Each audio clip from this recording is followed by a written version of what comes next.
Yeah, there you go. Okay, all right, you want to talk Nakato at 62 points or Dan Hollins at 87 points? Welcome to the Rugby Rant Podcast Show, your premier North American rugby podcast.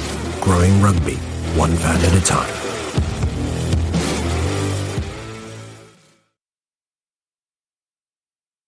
And welcome, Rugby Rant fans. It's the big guy, Scott Ferrari, here with Nick Civetta. You know Nick, 2022 MLR champion, former New York Ironworker. Currently, what is your title? President of the board?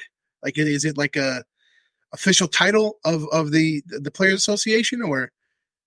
I'm chairman of the player board. Chairman of the board, the old Nicky Blue Eyes treatment. That's always perfect. That's always a great thing to say. But again, Nick's here. He's chairman of the board of the United States Rugby Players Association, representing those MLR players that are now collectively bargained with the league.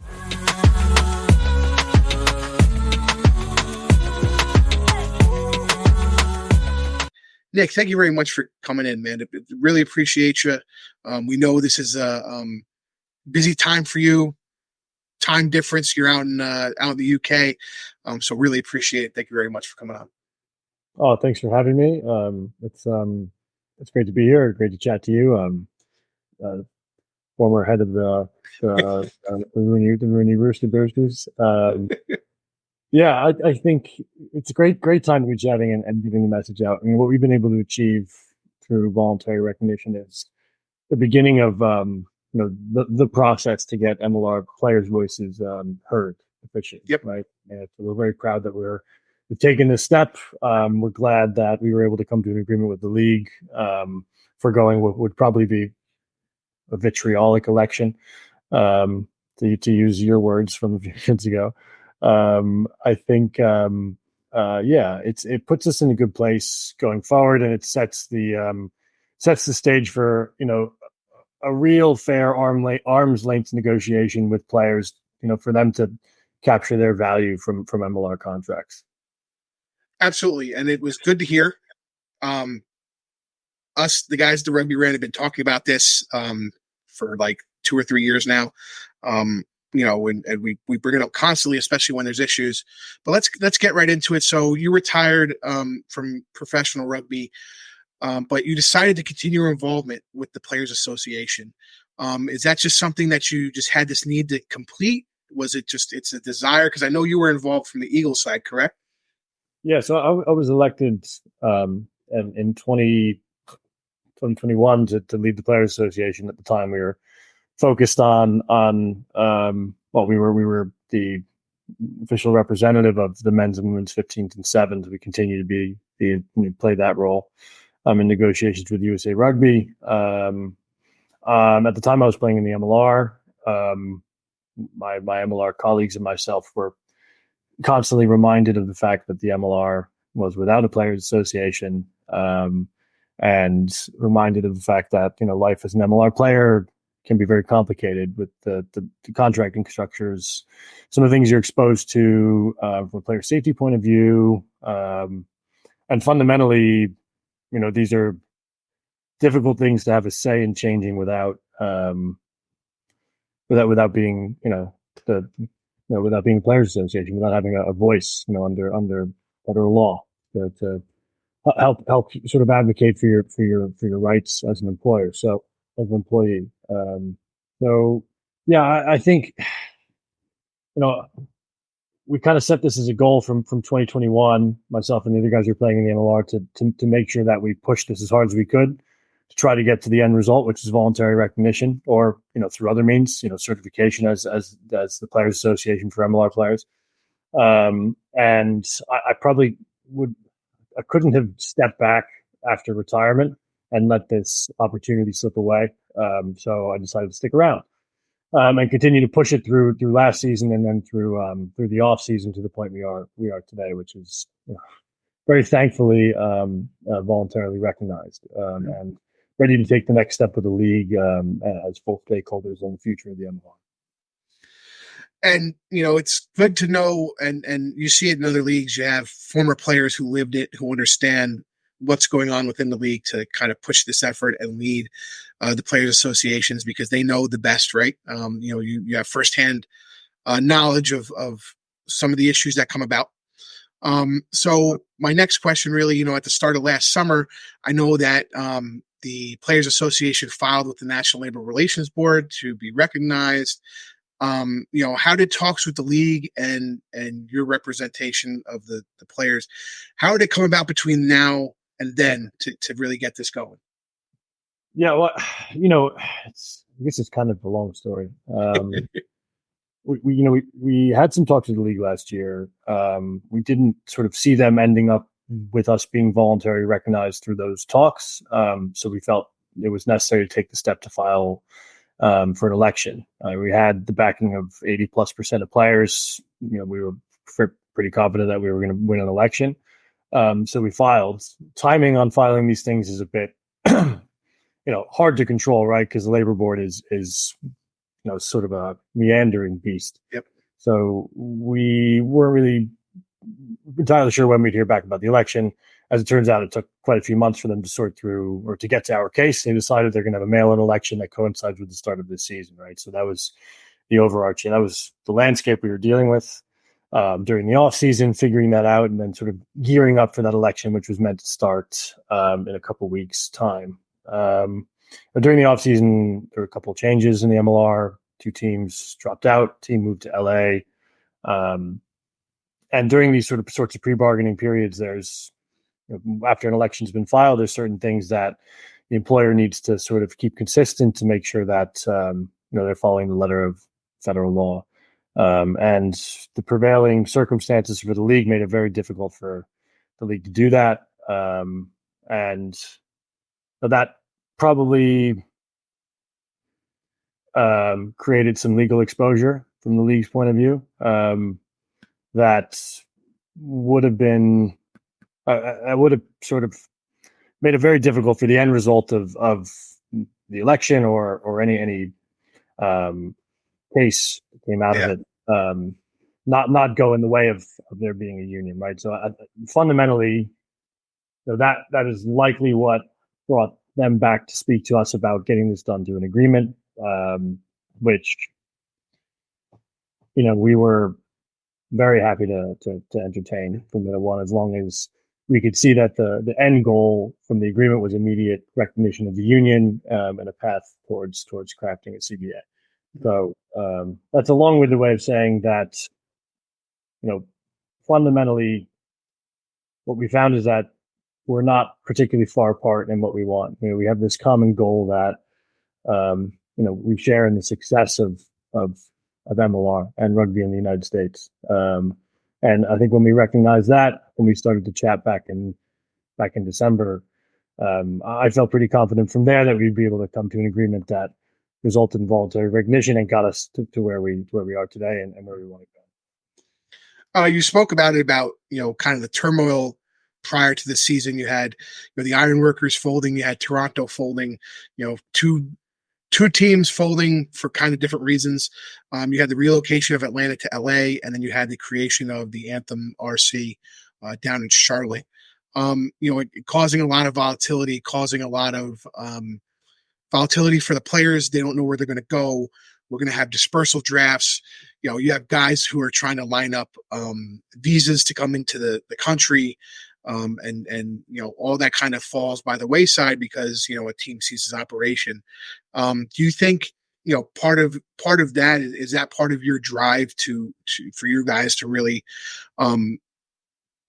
bargain part of that to say, hey, what kind of communication are we getting? Because my point being, historically, it seems as though we've seen the same type of communication.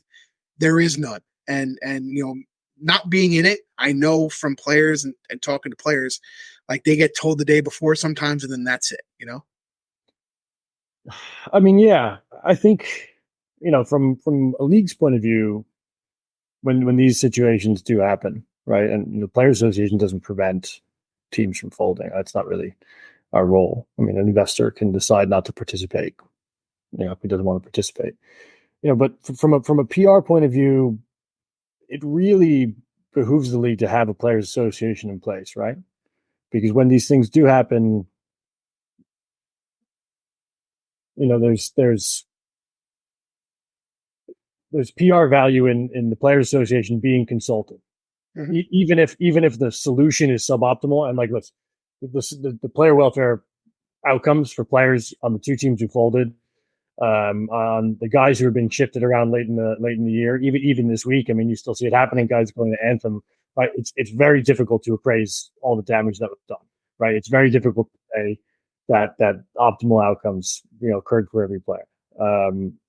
So it's a very challenging environment that these players are in, and it can be awful. I mean, you have guys whose stuff might be in New York or Toronto who are back in New Zealand for the holidays or wherever they may be, and then everything's just logistical nightmare, financial nightmare. Guys are owed money. It's a disaster, right? From a PR point of view, the league can mitigate these disasters by, trying to reach some sort of agreement or some sort of negotiation with a players association in the interim to help communication with the players to make it clear that these things are coming down the pipeline, right? That might be a very convoluted answer that doesn't quite get you. Well, I mean, you have to the part of it is you have to figure out those details to say when we're in a situation like this, what is bargained to say. Is there an employee assistance program that we can have? Is there a relocation amount we can give, as part of a severance package? But again, all collectively bargained. And so I don't think your answer is convoluted as much as you just don't have the details yet because you're in the middle of it. But that's what it provides. I think what you done there has done a much better job answering my question, and the question that I have. Right, there's a lot of value that can be provided for the Players Association in situations like this. Right, fundamentally during this offseason, the value could have been in PR. In the future, there's a whole lot of negotiation that can go around what happens in these circumstances, right, and the timing and how things need to be ordered and processed through. So, yeah, great answer. It's 9:30 at moment. I'm maybe out of practice. And prior to recording, I was explaining to Nick, I do have a lot of experience in contract negotiations with you. Yeah, specifically the Teamsters, which, when they strike, they like to, rock the cars and all that fun stuff if you're crossing a picket line.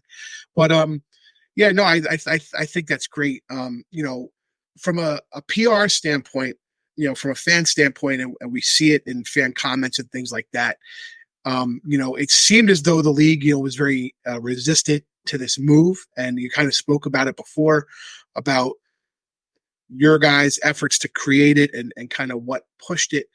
But from a fan perspective, we hear a lot about, people have this association. Well, unions are just there to try and drive up wages. I know that's not correct. That's not correct. So if you could just talk about like maybe 3 or 4 points, they don't have to be detailed points about what, you guys may be looking for in the future. I mean,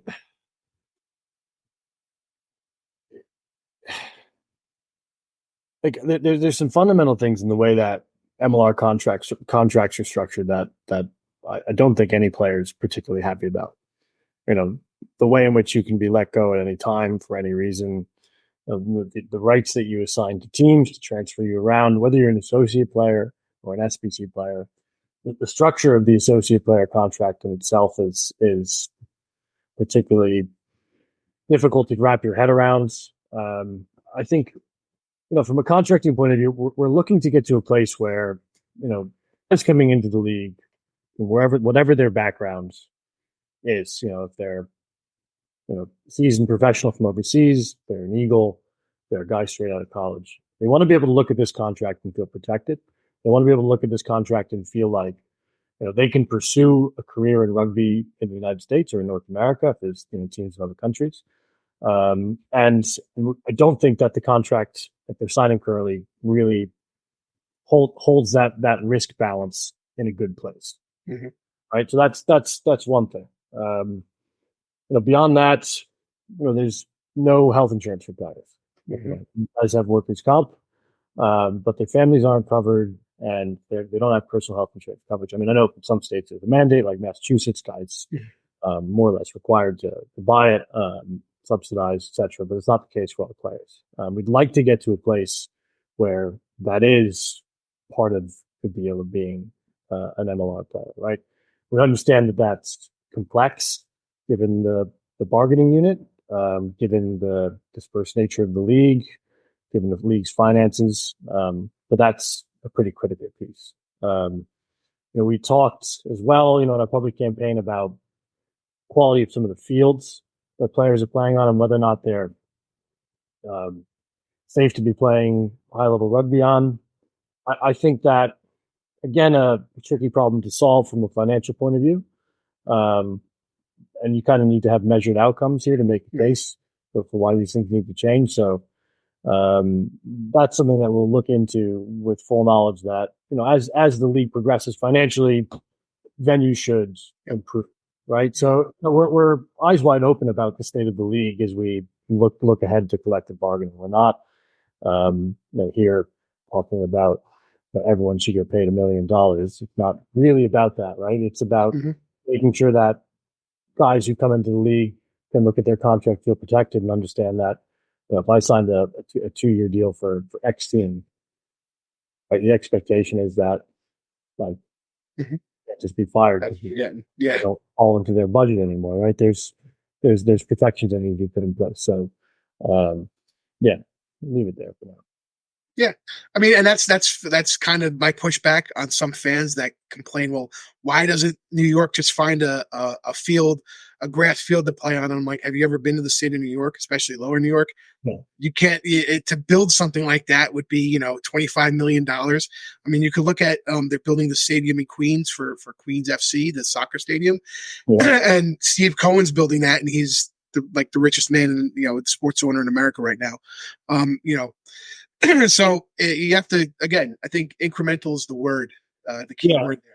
And I think the other thing to add here is that there's a whole host of things that will no doubt come out, in our internal sort of bargaining discussions with players this year and during the off season, right, where we start to come to a coherent, proposal for a CBA.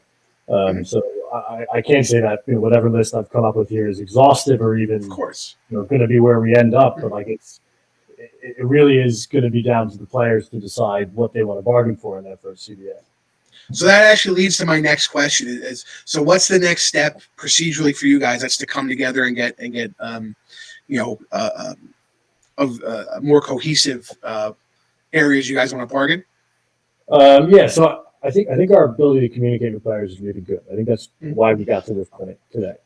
I think we need to desperately refocus our messaging now that we've got past the organizing point of view, because you kind of get two stages in the life of a players association or a union, right? You get the organizing stage where you're focused on getting over the line, and then after that it's like, well, shit, now we got to bargain the contract. So we're shifting our messaging to focus more on the value that we can add, understanding what the process looks like, from here through bargaining, and then there's going to be elections on each team to identify official player leaders for each team, player representatives.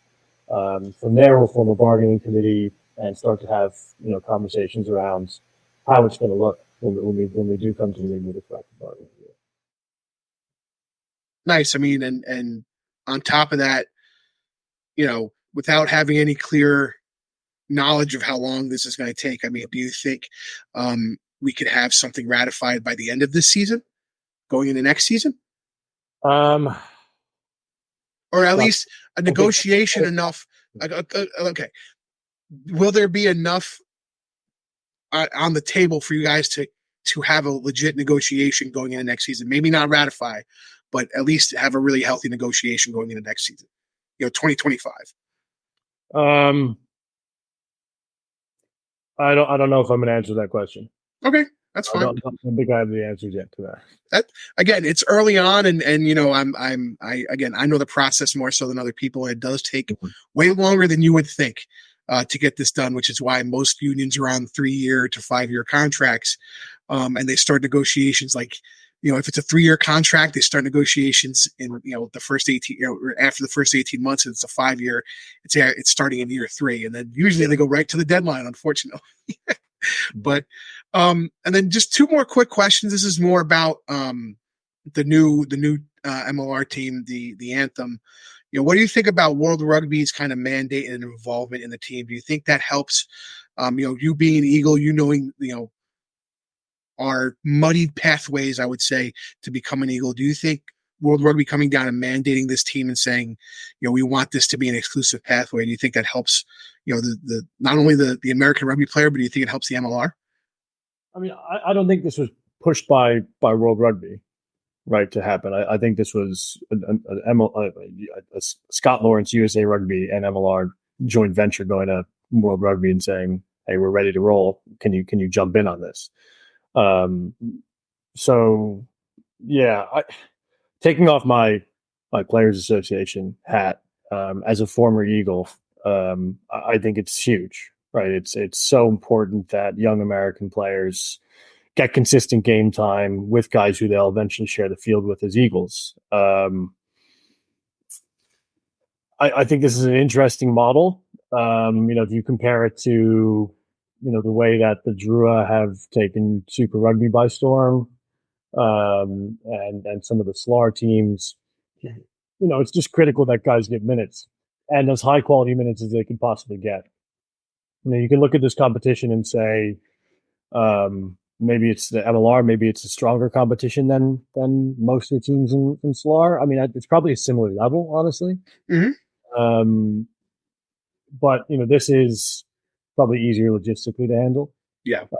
And fundamentally, a lot of these guys who are currently with MLR teams probably aren't going to play many minutes in MLR, so this is their chance to do that.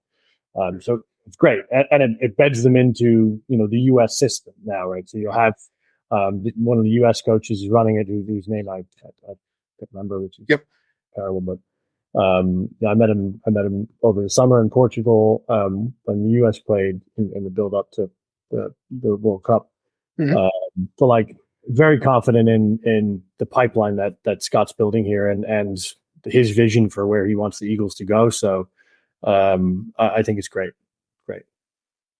And just the final question, there's always a big debate about foreign player slots. And I believe Brian Ray just put out a thing talking about the change that started last season, which apparently nobody knew about, that foreign player spots can only be 12 max, which is, something that honestly I thought was floated when the league first started, to be honest. But I guess it was, maybe that was just the thinking, and, they were kind of actually holding people to that now. Is that something that the Players Association is going to look at as far as, limiting slots, expanding slots? Is that, you think that's part of the purview of what some of your guys are talking about in the bargaining unit? I mean, as the Players Association, we represent all players in the MLR, mm-hmm. right? So consult with, the player block and understand if that's the direction they want to head. Right? I can't mm-hmm. sit here and say we're trying to, disenfranchise the foreign player, because mm-hmm. we have a lot of them. We depend on them now for some aspect of the level of play. So it's a bit more nuanced than just saying, we should have fewer. I don't believe that's the case now. I think it's something the players will have to align on. Mm-hmm. When we pick up the ball, we also pick up a legacy. A legacy that stretches beyond your current team. A legacy built on the backs of those who came before you in hard work. And for those who will come after you, we promise it won't be easy, but we'll be there, supporting you on and off the field. I mean, for me, I've always felt I think the survival of the league right now depends on those foreign players coming in, and we do have young foreign players coming in, getting some time playing excited rugby. You talk about quality minutes, right? Right now, what we could do to give those young Eagles or those Hawks or those Falcons quality minutes is trying to get the best quality players we can, and that includes guys who play outside North America. Been playing for X amount of years. They have X amount of talent, and iron sharpens iron, as they say. So I always feel that right now, the level of foreign players, I think, is good. As far as the slotting is concerned from a fan perspective. And again, I think now that we have Anthem going and we have Scott Lawrence kind of building this system, and not just building the system on the Anthem side, but if you look at every team, all the teams, the original 6 style teams have a lot of guys who are USA eligible, who are Eagles, who've put in minutes. And as the new teams are coming, you're seeing guys like Miami Benjamin Asso going to Miami. I think he might be going to Anthem now, is what I heard.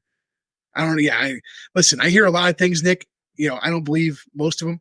But my point being is even the new teams coming in, new ownership are seeing what having American rugby players on the team means. And it's not just about having the flashy foreign player all the time. It really builds cohesion. The fundamental anecdote would always use when talking about this is like, you look at the crowds that would come out. Listen, in New York, we didn't get big crowds for one reason or another, whatever it might be. Look at the people who came out for Connor Buckley and John Powder when they played. Absolutely. Extra 75 to 100 people for 3 players. Well, I mean, that was because, Connor had his entire family show up.